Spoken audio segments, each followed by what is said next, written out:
Maharashtra electronics corporation प्रस्तुत म्हणून मला बोलावं लागतं. दररोज घडणाऱ्या घटनांवर चपखल भाष्य करणारा विशेष कार्यक्रम म्हणून मला बोलावं लागतं. नमस्कार, मी संदीप चव्हाण. सिटी नाऊच्या म्हणून मला बोलावं लागतं मध्ये आपलं स्वागत. आणि आजचा विषय आहे आवाज कुणाचा, सध्या तरी दोघांचा. माझा पेपर, मीच संपादक, माझाच मुलाखतकार, माझीच मुलाखत, भन्नाट. अर्थात भाजपचे प्रदेशाध्यक्ष चंद्रशेखर बावनकुळे यांना हे ट्विट का करावं लागलं? अर्थात यामागचं कारण म्हणजे शिवसेना उद्धव बाळासाहेब ठाकरे गटाचे प्रमुख उद्धव ठाकरे यांनी आवाज कुणाचा या माध्यमातून पॉडकास्टमध्ये जी मुलाखत दिली आहे सामनासाठी त्यावरून. कारण संजय राऊत यांनी 27 जुलै म्हणजे उद्धव ठाकरेंच्या वाढदिवसानिमित्त जी मुलाखत घेतली आहे त्याचा पहिला भाग प्रसारित झाला. आणि या पॉडकास्ट मुलाखतीमध्ये उद्धव ठाकरेंनी हू म्हणून भाजपला धू धुतलं. त्यासोबतच देवेंद्र फडणवीस, एकनाथ शिंदे यांच्यावर देखील जोरदार निशाणा साधला. अजित पवारांवर देखील ते घसरले. अर्थात ही जी मुलाखत आहे या मुलाखतीची जर भूमिका आपण पाहिली तर 27 जुलै हा वाढदिवस हे केवळ निमित्त झालं. पण गेल्या वर्ष 2 वर्षात ज्या घडामोडी घडल्यात त्या घडामोडींवर कुठे ना कुठेतरी जी घुसमट झाली होती ती घुसमट बाहेर काढणं गरजेचं होतं. आणि त्याचं नेमकं व्यासपीठ हे उद्धव ठाकरेंनी यावेळी हेरलं. आणि या व्यासपीठाच्या माध्यमातून त्यांनी आपल्या मनातली सगळी घुसमट बाहेर काढली. संजय राऊतांनी या मुलाखतीमध्ये सुरुवातीलाच उद्धव ठाकरेंना जो प्रश्न केला तिथून जे उद्धव ठाकरेंनी ग्रीप पकडली ती अगदी शेवटपर्यंत. म्हणजे पहिलाच प्रश्न त्यांचा होता की गेल्या 1-2 वर्षामध्ये शिवसेना आणि उद्धव ठाकरे यांच्या भोवती अनेक घडामोडी घडलेल्या आपण पाहतोय. या नेमक्या घडामोडी कोण घडवतंय आणि का घडतायत यावर उद्धव ठाकरेंनी त्यांच्या नेहमीच्या शैलीत, म्हणजे त्यांची शैली म्हणजे शब्द जे असतात ते फोडायचे आणि त्यातून एक पंच बाहेर काढायचा, ज्याला आपण शब्द छल म्हणू, शब्द भ्रम म्हणू, शब्दांचा काथ्याकूट म्हणू. पण ते बरोबर पंचेस हेरायचे आणि त्या माध्यमातून आपल्या मुलाखतीमध्ये पेरत जायचे. असे अनेक शब्द आहेत. मी ते तुम्हाला या मुलाखतीच्या ज्या काही प्रसंगानुरूप जे काही प्रश्न विचारले गेले त्या माध्यमातून, त्यांची उत्तरांच्या माध्यमातून मी तुमच्यापर्यंत जाणार आहे, सांगणार आहे. हा जो घडामोडी हा शब्द उच्चारला संजय राऊतांनी की लगेच त्याच्यावर उद्धव ठाकरेंनी जो घडा आहे आणि ज्यांनी या घडामोडी घडवल्या आहेत त्यांचा घडा मोडीत काढल्याशिवाय राहणार नाही. म्हणजे बरोबर घडामोड या शब्दातला पंच बरोबर उद्धव ठाकरेंनी या ठिकाणी बाहेर काढला. आता पुढे जर आपण पाहिलं तर असं बरंच काय काय काय काय आहे. सडलेली पानं म्हणजे जे आमदार म्हणजे जे बंड गेलं, पण आता अर्थातच उद्धव ठाकरे किंवा सगळे शिवसैनिक किंवा सगळी शिवसेना त्याला गद्दार म्हणते, गद्दारी म्हणते. तर ती जी सगळी गेली त्याच्यावर शिवसेना सोडून गेली त्यावर लगेच उद्धव ठाकरेंनी भाष्य केलं की ती सडलेली पानं होती, सडलेली पानं पडली हे बरंच झालं, ती झडलेली पानं गेली हे बरंच झालं. पण यावर लगेच संजय राऊतांनी लगेच त्या ठिकाणी त्यांना प्रतिप्रश्न केला की ही जी सडलेली पानं आज आपण म्हणतो त्यांना एकेकाळी तुम्हीच फुलवलं होतं. त्यावेळी उद्धव ठाकरेंनी उत्तर दिलं की ही भांडगुळ आहेत, कधीतरी फसगत होते, माझी देखील फसगत झाली, यांनी मूळ वृक्षाचाच रस शोषून घेतला, मला समजलंच नाही. पण जाऊ देत, जे झालं ते झालं, सडलेली पानं पडून गेली, झडून गेली, त्यामुळे आता नवीन कोंब फुटेल, नवीन पालवी फुटेल असं देखील त्यांनी यावेळी स्पष्ट केलं. त्यानंतर धनुष्यबाण, मशाल आणि शिवसेना या गोष्टींवर चर्चा झाली. धनुष्यबाण आणि मशाल या गोष्टीला किती महत्त्व देता यावर विचारल्यानंतर थेट उद्धव ठाकरेंनी सांगितलं की धनुष्यबाण आणि मशाल नंतर माझ्यासाठी सगळ्यात महत्त्वाची आहे ती म्हणजे शिवसेना, जी माझ्या आजोबांनी प्रबोधनकारांनी हे नाव ठेवलं आणि माझ्या वडिलांनी ते शिवसेना हे नाव आत्तापर्यंत जे ज्वलंत ठेवलं, जागृत ठेवलं, म्हणून ते त्या शिवसेनेचे प्रमुख झाले, म्हणून ते शिवसेना प्रमुख झाले. त्यामुळं माझ्यासाठी शिवसेना हे नाव परत मिळवणे अत्यंत महत्त्वाचं आहे. भले निवडणूक आयोगानं विचित्र निकाल जरी दिला असला तरी आता जे काय आम्ही पुरावे किंवा कागदोपत्र सादर केले त्यानुसार शिवसेना नक्की, मला खात्री आहे की शिवसेना हे नाव आपल्याला परत मिळेल.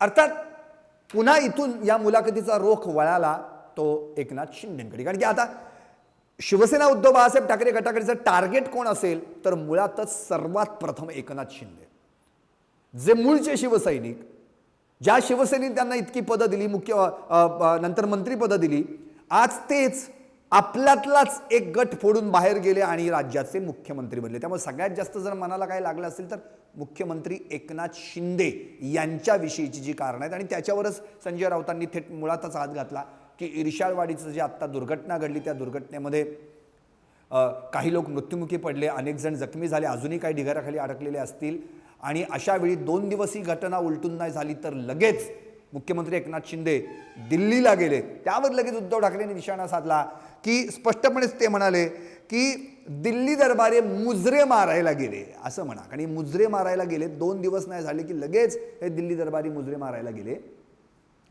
आता इतक्यावरच ते थांबले नाहीत तर राज्यकर्त्यांची कातडी ही निगरगट्ट झाली आहे. यावर उदाहरण देताना उद्धव ठाकरे म्हणाले की पूर्वी असं म्हटलं जायचं की हे राज्यकर्ते म्हणजे गेंड्याच्या कातडीचे आहेत, पण आता मात्र ही म्हण बदललेली असावी, कारण आता गेंडेच त्यांच्या पिल्लांना म्हणत असतील की अरे तुझी कातडी तर राजकारण्यांसारखी आहे. म्हणजे इतका निगरगट्टपणा, गेंड्याच्या कातडीपेक्षा जास्त निगरगट्टपणा आता राज्यकर्त्यांकडे आला आहे, असं त्यांना सुचवायचं होतं. आणि जी इर्शाळवाडीची घटना घडली ती म्हणजे अक्षरशः त्याच्यावर राज्यकर्त्यांनी जे काही सुखसुविधा द्यायला पाहिजे होत्या, सोयीसुविधा पुरवायला पाहिजे होत्या, तिथे कुठेतरी कमी पडलो. आणि लाजिरवाणी घटना आहे. मी देखील मुख्यमंत्री होतो, माझ्यावेळी देखील अनेक संकटं कोसळली. तळीयेचं प्रकरण असो, चिपळूणचं असो, नंतर साताऱ्याचं असो, कोल्हापूरचं असो, अशा बऱ्याच दुर्घटना घडल्या होत्या. त्यावेळी देखील मी सामोरा गेलो होतो, असं त्यावेळी त्यांनी स्पष्टपणे सांगितलं. आता सगळ्यात महत्त्वाचं म्हणजे मग एवढं सगळं जर चालू आहे, महाराष्ट्रामध्ये जी घटना घडते, राज्य सरकारबद्दल बोलताना पुन्हा एकदा संजय राऊतांनी हा सगळा रोख जो आहे तो मणिपूरकडे वळवला. कारण की आता मणिपूरची घटना ताजी आहे. जो काही व्हिडिओ व्हायरल झाला आणि स्त्रियांची जी नग्नावस्थेत धिंड काढण्यात आली, यावर केंद्र सरकार तोंडावर पडलं, तिथलं राज्य सरकार तोंडावर पडलं. मग तिथे जी सगळा एवढा हिंसाचार सुरू आहे तिथं ईडी CBI का पाठवलं जात नाही, असं संजय राऊतांनी उद्धव ठाकरेंना विचारलं. त्यावर थेट उद्धव ठाकरेंनी जी NDAने मिटिंग घेतली त्यावरच निशाणा साधला. कारण की आपल्याला सगळ्यांनाच माहिती आहे, मध्ये इंडिया नावाचं, म्हणजे सगळ्या विरोधी पक्षांनी एकत्र येऊन एक एकजूट तयार केली आणि त्याला इंडिया असं आघाडीचं नाव ठेवलेलं आहे. त्यावर पंतप्रधानांनी देखील टीका केली होती की इंडियन मुजाहिदीनमध्ये देखील इंडिया हा शब्द आहे. आणि हे सगळं कुठे ना कुठेतरी उद्धव ठाकरेंना बोचलं होतं. त्यामुळे मग आणि त्या मिटिंगला जाताना, म्हणजे पहिल्या मिटिंगला जाताना उद्धव ठाकरेंवरही परिवार वाचवण्यासाठी हे या मिटिंगला गेलेत, असं देवेंद्र फडणवीसांनी त्या मिटिंगवर निशाणा साधला होता. त्याच्यावर उद्धव ठाकरेंनी देखील उत्तर दिलं होतं. पण आता मात्र उद्धव ठाकरेंनी थेट पंतप्रधानांनाच उत्तर दिलं की या आमच्या इंडियामुळं कुठे ना कुठेतरी पंतप्रधानांना एक बैठक बोलवावी लागली आणि या देशात NDA नावाचा एक अमिबा जिवंत आहे हे त्यामुळं कळालं. आणि यावरच ते थांबले नाहीत, तर त्यांनी स्पष्टपणेच पुढं असं उद्धृत केलं की त्यांचं म्हणणं होतं की मुळातच पक्ष मजबूत करण्यासाठी, म्हणजे आपली जी अलायन्स आहे, म्हणजे आघाडी NDA मजबूत करण्यासाठी 36 पक्षांना एकत्र आणून जेवणावळी घातली गेली. आणि आता खरं तर त्यांना एवढ्या पक्षांची गरजच काय, कारण की ईडी, इन्कम टॅक्स आणि CBI हेच इतके 3 मजबूत पक्ष आहेत, त्यांना बाकीच्या पक्षांची गरज काय, असं देखील उद्धव ठाकरे यांनी यावेळी स्पष्ट केलं. आता मुळातच संजय राऊतांनी राज्य केंद्र, केंद्र राज्य असं करत करत उद्धव ठाकरेंना दोन्ही सरकारवर निशाणा साधण्याची खुली छूट दिली की काय, अशीच परिस्थिती या ठिकाणी आपल्याला मुलाखतीतून पाहायला मिळते.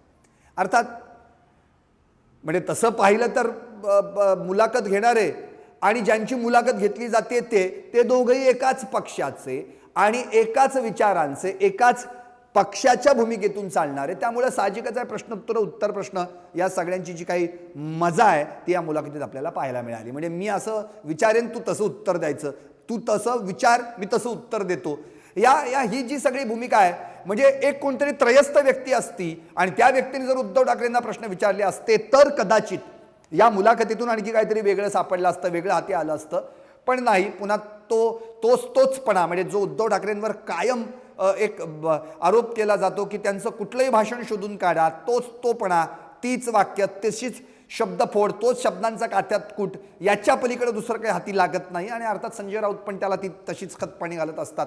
म्हणून आणखी जर आत्ता आपण पाहिलं तर त्यांनी तो प्रश्न केला होता की उद्धव ठाकरेंना सत्ता राबवता आली नाही. म्हणजे राज्यात उद्धव ठाकरे मुख्यमंत्री होते पण त्यांना सत्ता राबवता आली नाही. त्यावर उद्धव ठाकरेंनी लगेच एकनाथ शिंदेकडे निशाणा साधला की जसं ते हॉटेलला बाकीच्यांना घेऊन गेले, कोंडून ठेवले वगैरे, तसं मी देखील करू शकलो असतो, मी देखील कोंडून ठेवू शकलो असतो.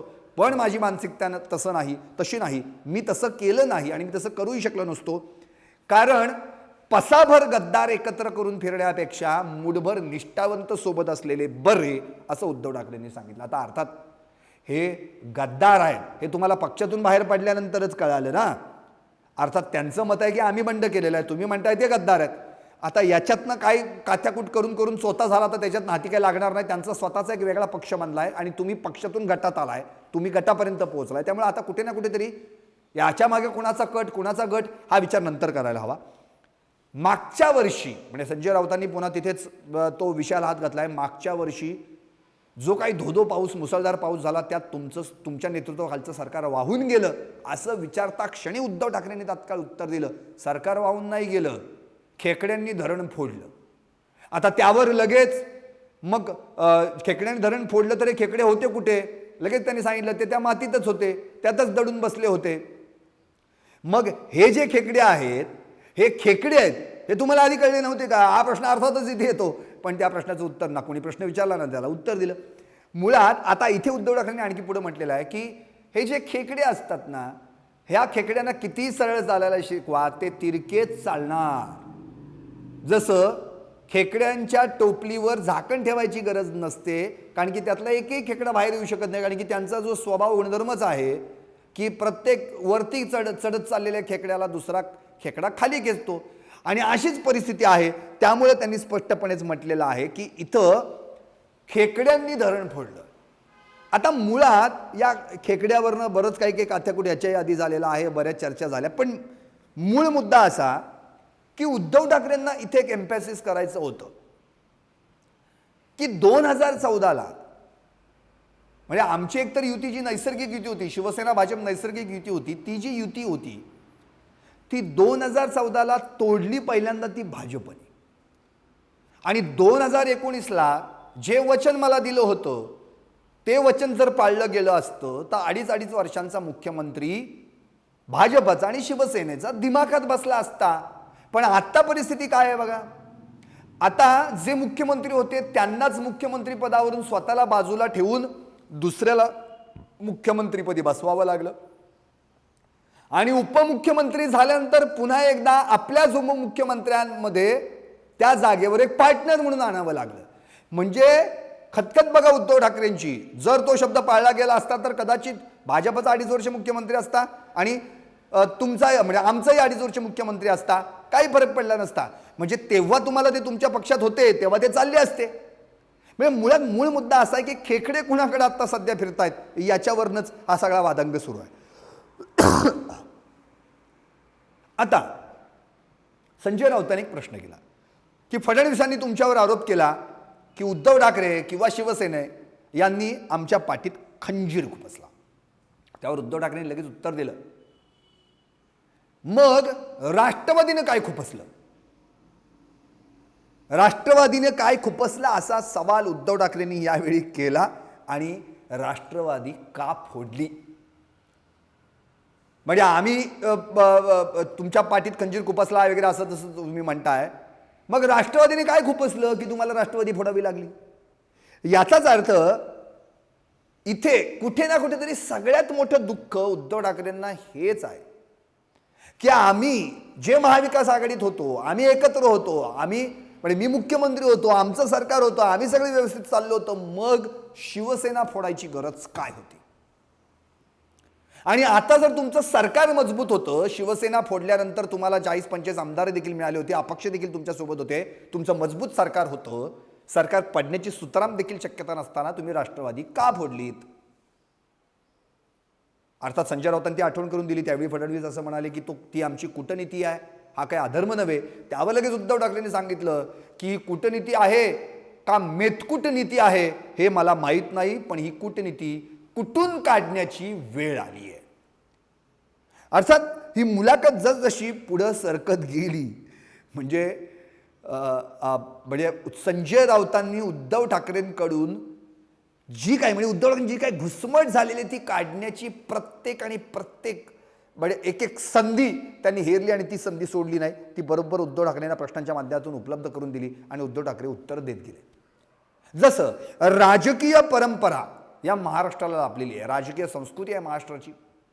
शाहू फुले आंबेडकर, यशवंतराव चव्हाण, नंतर बाळासाहेब ठाकरे, शरद पवार इथपर्यंत. पण आत्ता मात्र या महाराष्ट्रातलं राजकारण इतकं रसातळाला का गेलंय? का या मातीतच दोष जाणवायला लागला आहे का? असा प्रश्न संजय राऊतांनी केल्यानंतर उद्धव ठाकरेंनी उत्तर दिलं की असं काही नाही, मातीत कधीच दोष नसतो, दोष असतो तो बोगस बियाणांमध्ये. आम्ही बियाणंच पेरलं तेच मुळात बोगस होतं, त्यामुळे पीक देखील बोगस आलं. आणि आता हे जर पीक बोगस बियाणांचं नष्ट करायचं असेल तर तण उपटून काढावे लागतील आणि संस्कारांचं नवं बीज पेरावं लागेल, रुजवावं लागेल, असं उद्धव ठाकरे यावेळी म्हणाले. आता मात्र या सगळ्यांचा परिपाक त्यांनी स्पष्ट केला की आत्तापर्यंतची परिस्थिती आणि यापुढे येणारी परिस्थिती 2014 ते 2024 हा 10 वर्षांचा कालखंड. 2024ला निवडणुका लागल्या तर त्यावेळी मात्र ती निवडणूक जनतेच्या आयुष्याला कलाटणी देणारी ठरणार आणि त्याच वेळी कळेल की भारतातली लोकशाही जिवंत आहे की नाही. ही जी खतखत आहे उद्धव ठाकरेंनी ही यावेळी व्यक्त केलेली आहे. आणि आता एक थोडासा आणखी एक मजेशीर किस्सा या मुलाखतीत झाला. ही मुलाखत म्हणजे पॉडकास्टमध्ये ही जी मुलाखत दिली गेली, आवाज कुणाचा या माध्यमातून सामनासाठी मुलाखत दिली गेली. 22 जुलैला ही मुलाखत घेतली गेली, त्याचा हा पहिला भाग होता. आणि याच दिवशी ज्या दिवशी मुलाखत घेतली गेली, रेकॉर्ड केली गेली, त्या दिवशी दोन्ही उपमुख्यमंत्र्यांचा वाढदिवस होता. म्हणजे अजितदादा पवार आणि देवेंद्र फडणवीस. तर या दोघांचा आज वाढदिवस आहे हे तुम्हाला माहिती आहे का? असं संजय राऊतांनी उद्धव ठाकरेंना विचारलं. त्यावर उद्धव ठाकरेंनी उत्तर दिलं होतं की त्या दिवशी तिसरं कोण जन्माला येतं का हे ते बघत होते. बरं झालं मी त्याच्यानंतर काही दिवसांनी जन्माला आलो. आता प्रश्नाचं उत्तर बघा, म्हणजे की मुळात प्रश्नाचा रोख. अर्थात नंतर त्यांनी शुभेच्छा, मी काही कुणाला फोन केलेला नाही, मी इर्षारवाडीत होतो आणि असं असं बिझी होतो वगैरे, पण माझ्या त्यांना शुभेच्छा अशा पद्धतीने त्यांनी उत्तर दिलं. त्याचवेळी या दोघांच्या म्हणजे दोन्ही उपमुख्यमंत्र्यांना भावी मुख्यमंत्री होण्याचे जे काही डोहाळे लागलेत आणि ठिकठिकाणी होर्डिंग्ज लागलेले आहेत. काही भागात देवेंद्र फडणवीसांचे होर्डिंग्ज आहेत, काही भागात अजितदादा पवारांचे होर्डिंग्ज आहेत. तरी आता भावी मुख्यमंत्र्यांचं पीक आलेलं आहे, यावर काय म्हणाल? त्यावर उद्धव ठाकरेंनी सांगितलं की त्यांना लखलाभ. पण आणखी एक महत्त्वाची गोष्ट त्यांनी यावेळी दिली की या दोघांनाही या संदर्भामध्ये लखलाभ, पण हे जे काय डबल इंजिन सरकार आहे याला जे आता तिसरं इंजिन जोडलं गेलं ते इंजिन आहे का डालड्याचा डबा, हा विचार आता मात्र या सगळ्यांनी करायला पाहिजे. कारण अजितदादांसोबत त्यांनी काम केलेलं आहे. अजितदादा उपमुख्यमंत्री, ते मुख्यमंत्री होते आणि अजितदादा एका चौकटीत उत्तम प्रकारे काम करणारा प्रशासकीय माणूस, असं देखील उत्तर उद्धव ठाकरेंनी या मुलाखतीत दिलं. अजितदादांचं कौतुक देखील उद्धव ठाकरेंनी केलं. पण हे अजितदादाच आपल्यातून फुटल्यामुळे आता मात्र उद्धव ठाकरेंची निश्चितच कुठे ना कुठेतरी कोंडी झालेली आहे. आणि मग मात्र त्यावेळी अजित पवारांवर त्यांनी आरोप केला. कारण की ज्या पंतप्रधानांनी राष्ट्रवादी फुटण्याआधी, राष्ट्रवादीचे 2 गट पडण्याआधी 3-4 दिवस अगोदर पंतप्रधानांनी राष्ट्रवादीच्या याच नेत्यावर आरोप केला होता, राष्ट्रवादीवर आरोप केला होता, 70,000 कोटीचा घोटाळा झाल्याचा आरोप केला होता. आज त्याच नेत्याच्या हातात राज्याच्या तिजोरीच्या चाव्या दिल्या जातात. मग आरोप खोटे का अजित पवार खोटे? आरोप खरे की अजितदादा खरे, नेमकं काय? यावर संजय राऊतांनी विचारलं तुमचं मत काय? त्यावर ते म्हणाले ज्यांनी आरोप केले त्यांनाच विचारावं लागेल. म्हणजे एकंदरीत मुळातच कुठे ना कुठेतरी ही खतखत उद्धव ठाकरेंच्या मनात आहे की अजितदादांनी तरी असं करायला नको हवं होतं. एकनाथ शिंदेंनी केलं ते पचवता नाकेने वालं, त्यात अजितदादांनी देखील तसंच केलं. त्यामुळे आता अर्थातच ते अजीर्ण झालं आणि उद्धव ठाकरेंना ते कुठेतरी बाहेर पाडणं गरजेचं होतं. मग मात्र संजय राऊतांनी थेट शिवसेना कोणाची हा प्रश्न केला. अर्थात त्यावेळी उद्धव ठाकरेंनी त्यावर उत्तर दिले की शिवसेना ही शिवसेनेची, शिवसैनिकांची, शिवसेना प्रमुख बाळासाहेब ठाकरेंची आहे आणि निवडणूक आयोग काही म्हणो, शिवसेना ही आमचीच आहे. कारण की निवडणूक आयोग ही काही शिवसेनेची आत्या नव्हे की तिने कानात येऊन आमच्या कानात सांगितलं. प्रबोधनकारांनी शिवसेना हे नाव बाळासाहेब ठाकरेंना सुचवलं होतं, त्यामुळे नाव ठेवलं गेलं. त्यामुळे हे नाव आमच्यापासून कुणीही हिरावून घेऊ शकत नाही. मी जर उद्या निवडणूक आयोगाच्या अधिकाऱ्यांचं नाव बदललं तर, त्यामुळं शिवसेना हे नाव आम्हालाच मिळेल असा पुनरुच्चार देखील उद्धव ठाकरेंनी यावेळी केला. त्यामुळे उठसूट कुणी शिवसेना प्रमुख म्हणून फिरण्याची गरज नाही आणि होण्याची तर अजिबातच गरज नाही. कुणी होऊ शकत नाही. नाहीतर असं मी शिवसेना प्रमुख म्हणणाऱ्यांना लोक जोड्यानं मारतील असं उद्धव ठाकरे म्हणाले. त्यावर लगेच संजय राऊतांनी प्रतिप्रश्न केला की मग हे जोड्याने मारण्याची संधी कधी येईल. त्यावर थेट उद्धव ठाकरे म्हणाले ते जेव्हा जोड्याने फिरायला लागतील तेव्हा. अर्थात थोडंसं हसी मजाक चेष्टा अशा करता करता या मुलाखतीच्या शेवटाकडे ही मुलाखत जेव्हा आली त्यावर थेट म्हणजे अजूनही तुमचा घटनेवर किंवा संविधानावर विश्वास आहे का असा प्रश्न देखील संजय राऊतांनी उद्धव ठाकरेंनी केला. अर्थात हा बाळबोध प्रश्न आहे. भारतात राहिलेल्या प्रत्येक व्यक्तीचा संविधानावर घटनेवर विश्वास आहेच म्हणून तर तो भारतात गुण्या गोविंदानं आनंदानं जगतो. तुम्ही एका पक्षाच्या प्रमुखाला, त्याच पक्षाचा एक प्रवक्ता तुमचा घटनेवर आणि संविधानावर विश्वास आहे का असं विचारतो. अर्थात त्याला उत्तर देखील उद्धव ठाकरेंनी जशास तसं दिलं की अर्थातच का नसावा, घटना पाळणारे आणि न पाळणारे यांचा फक्त इथं मुद्दा क्रिएट होतो. नंतर अर्थात संजय राऊत एके ठिकाणी आपल्या शिवसेनेतून ज्या आमदारांनी बंड केलं असं देखील बोलले. लगेच उद्धव ठाकरेंनी त्याची चुकीची दुरुस्ती केली आणि बंड नव्हे गद्दारी म्हणा असं म्हणत संजय राऊतांना पण त्यांना क्लिअर करून दाखवलं. पण मुळात या सगळ्या गोष्टी ज्या आहेत, या सगळ्या मुलाखतीमध्ये हिंदुत्व येणार नाही असं होईल का? नाही. उद्धव ठाकरे म्हणल्यानंतर हिंदुत्वावर हा विषय येणारच. आणि उद्धव ठाकरेंनी पुन्हा एकदा स्पष्ट केलेलं आहे की आमचं हिंदुत्व म्हणजे शेंडी जाणव्याचं हिंदुत्व नव्हे, आमचं हिंदुत्व म्हणजे कर्मकांड करणारे हिंदुत्व नव्हे, आमचं हिंदुत्व म्हणजे देशासाठी मरायला असणारा प्रत्येकजण तो हिंदू आणि तेच हिंदुत्व आम्हाला मान्य आहे. बाकी आम्हाला हिंदुत्व कोणतंही मान्य नाही. शेवटी अर्थातच युनिफॉर्म सिव्हिल कोड म्हणजे समान नागरी कायद्याबद्दल उद्धव ठाकरेंना विचारलं गेलं. त्यावर समान नागरी कायद्याबद्दल उद्धव ठाकरेंनी स्पष्टपणे सांगितलं की शिवसेनेचा समान नागरी कायद्याबद्दलचा काय विचार आहे सगळ्या महाराष्ट्राला नव्हे भारताला माहिती आहे. तरी देखील आत्ता या केंद्र सरकारनं काश्मीरपासून कन्याकुमारीपर्यंत गोवंश हत्याबंदी करून दाखवावी आणि ही गोवंश हत्याबंदी करून दाखवल्यानंतर मग पुढचा विचार करायला हवा अशा पद्धतीने त्यांनी या ठिकाणी स्पष्ट केलं. अर्थात बाळासाहेबांच्या हिंदुत्ववादी विचारांची ज्वलंत मशाल म्हणजे यावर लगेच बावनकुळेंनी देखील त्याला उत्तर दिलं. या सगळ्या मुलाखतीचा हा सगळा रागरंग पाहिल्यानंतर जर पहिल्यांदा कोणी पेटून उठले असतील तर चंद्रशेखर बावनकुळे जे भाजपचे प्रदेशाध्यक्ष त्यांनी ते एक ट्विटच केलं आणि त्यांनी स्पष्टच म्हटलेलं आहे की हिंदू हृदय सम्राट शिवसेना प्रमुख बाळासाहेब ठाकरेंच्या हिंदुत्वाच्या विचारांची मशाल उद्धव ठाकरेंनी मिठी नदीत विझवली आणि आता या अशा उद्धव ठाकरेंकडून लोकशाहीबद्दलच्या गप्पा ऐकणं म्हणजे सर्वात मोठा विनोद आहे. आणि ही मुलाखत म्हणजे माझा पेपर, मीच संपादक, माझाच मुलाखतकार, माझीच मुलाखत, सगळं काही भन्नाट असं त्यांनी या ठिकाणी म्हटलेलं आहे. त्यामुळे लोकशाही वाचवण्याच्या गप्पा उद्धव ठाकरेंकडनं तरी आम्हाला ऐकण्याची काही गरज नाही. अर्थात तिकडे नितेश राणे देखील पेटून उठले आणि त्यांनी तर स्पष्टपणे सांगितलेलं आहे की उद्धव ठाकरेंच्या आता हा 2 दिवसांचा मुलाखतीचा भाग म्हणजे हास्य जत्रेचा प्रयोग आहे. 2 दिवस फक्त हास्य जत्रेचा प्रयोग होईल, बाकी काही होणार नाही. कारण इथे जी मुलाखत दिली गेली आहे ती संजय राऊत जी त्यांच्याच माणसाने दिली गेलेली आहे. तुम्हाला हिम्मत असेल, नितेश राणेंनी आव्हानच दिलं, हिम्मत असेल तर मला मुलाखत घ्यावी, मला मुलाखत त्यांनी द्यावी, मग कळेल की आवाज कोणाचा आणि तो आवाज येतो कुठून असं देखील नितेश राणे बोलायला थांबले नाहीत. एकंदरीतच या सगळ्या मुलाखतीचा जर परिपाक पाहिला तर आवाज कुणाचा? सध्या तरी दोघांचा, हेच या मुलाखतीतून दिसून येतंय. आता पुढचा जो भाग आहे त्या भागात काय असेल, त्या भागात उद्धव ठाकरे नेमकं काय म्हणणार आहेत, अर्थात त्याच भागाला घेऊन मी येणार आहे पुन्हा एकदा. म्हणून मला बोलावं लागतं, म्हणजे म्हणून पाहत राहा, म्हणून बोलावं लागतं. आणि सगळ्यात महत्त्वाचं म्हणजे म्हणून मला बोलावं लागतं पाहताना आणि पाहून झाल्यानंतर या कार्यक्रमासाठी कमेंट करायला देखील विसरू नका. शेअर करा, सबस्क्राईब करा. पाहत रहा सिटी नाव. महाराष्ट्र इलेक्ट्रॉनिक्स कॉर्पोरेशन प्रस्तुत म्हणून मला बोलावं लागतं.